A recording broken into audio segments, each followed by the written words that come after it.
And welcome back to Hardball. John McCain has not ruled out picking a pro-choice running mate like Tom Ridge. And the Republican convention will feature, just like 4 years ago, pro-choice Rudy Giuliani as a primetime speaker. On the Democratic side, Senator Bob Casey, who's pro-life, will speak at the Democratic convention in Denver. Will McCain alienate Christian conservatives if he picks a pro-choice running mate? And which party is more welcoming of dissenting views? Joe Watkins is a Republican strategist, and Kate Michelman is the former president of NARAL, the National Abortion and Reproductive Rights Action League. Kate, given that John McCain is talking about a pro-choice candidate on the ticket or leaving open that possibility, why isn't it fair to conclude that the Republicans are more welcoming of a dissenting view than Democrats?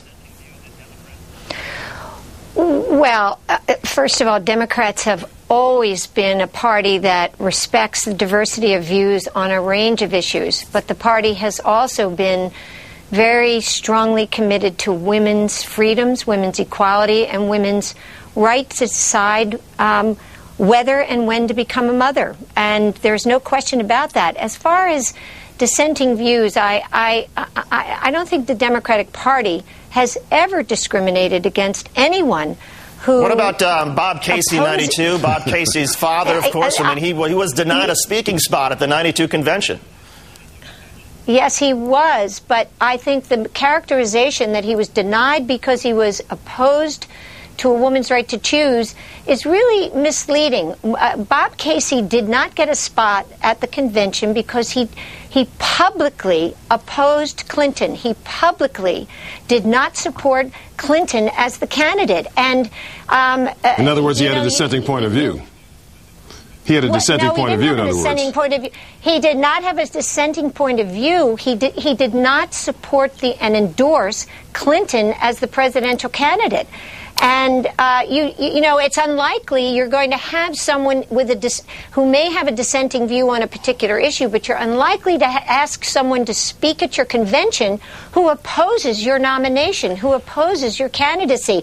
Hey, Joe, I got to ask Ray you. Flynn. Oh, okay, hold on just one sec. I want to ask. Well, let's move it on to the Republican side for a second here. Joe, do you really think that John McCain can count on the support of conservatives if he picks a pro-choice running mate? Do you really believe that? Yeah, I do. I'm a conservative guy. I'm a Christian guy. As many of you know, I'm a pastor of a church, and I have very firm faith views as a born-again believer. And I think that John McCain, what matters most to me, and I think to most other voters, is where John McCain stands on these issues that matter to Americans. And I think what Americans appreciate about John McCain is his leadership style, which is so engaging and so broad and so well timed for this period in America's history. I mean, he's willing to. But Joe, I got to stop you. I mean, you're a savvy political guy. Don't you think it would hurt John McCain that evangelicals would decide, you know what, I'm not going to show up at the polls if he's going to put somebody like Tom Ridge or Joe Lieberman on the ticket? Well, you know, if you look at a guy like Tom Ridge is somebody I've known for a long time. I have the utmost respect for Tom Ridge. I like him a great deal. And what John McCain looks at is the fact that Tom Ridge has so much to offer. I mean, not only is he the former popular two-term elected governor of Pennsylvania, winning in the second term in '98 with 57% of the vote in a four-way race, but he's also been the Secretary of Homeland Security, so he's got a great national security background. He's a blue-collar guy, raised in the public houses in Western PA, and worked his way through college at Harvard and left law school to enlist in the Army and served his country proudly overseas in war. And don't forget to mention, Joe, that he's also pro-choice. Well, he certainly is that. But on every other issue, he's right in sync with John McCain. And on the issue, of course, of pro-choice, you have to look more carefully to see exactly where he stands. But he's against partial birth abortion, and he's for more restrictive policies as a pro-choice guy. Kate, I got to ask you, the Democratic platform now has some compromise language about supporting a woman's decision to have a baby. Are you okay with this sort of platform language to try to reach out to the pro-life movement? Well, first of all, I completely disagree with your characterization. This is the strongest platform that the Democratic Party has ever produced, supporting a woman's right to decide whether and when to become a mother. In fact, it's the strongest platform addressing issues of great concern to women, women's economic security, women's rights of choice. Well, and Kate, to pick up on your point, let's clarify. And let's make it perfectly clear. I would say that pro-life Dems pro-life Dems are desperate to convince the world that they have a role in this party, and I think this is all spin. This platform is not a compromise. It's a stronger platform than ever before. It's incredibly important. In fact, it's a stronger endorsement of Roe v. Wade. It sends a warning out. You are in Harrisburg, Pennsylvania. Are you saying Bob Casey has no influence, no role in the Democratic Party?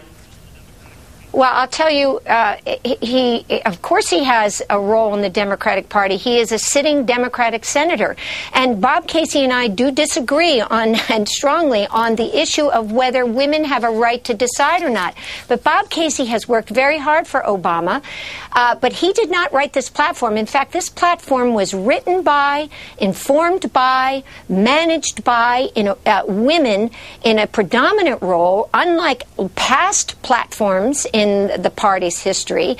This is a platform that addresses women's needs, addresses women's rights, addresses women's role in society, and strongly reflects Senator Obama's commitment to improving the conditions of women, to protecting and defending their rights, including their right to decide. I think what's important here, and Joe alluded to this, what's important is that these two candidates, McCain and Obama, have very differing views on a range of issues. But importantly for women in this country, who is going to lead us in the next leg of our journey to full equality that we have been working on for over a century? John McCain wants to appoint Supreme Court justices that will overturn Roe v. Wade and restore women. John McCain we're not going to be able to come back if we go down this road. But so we're going to end it there. Kate Michelman and Joe Watkins, thank you both very much. I promise we will get back to this topic. Don't worry.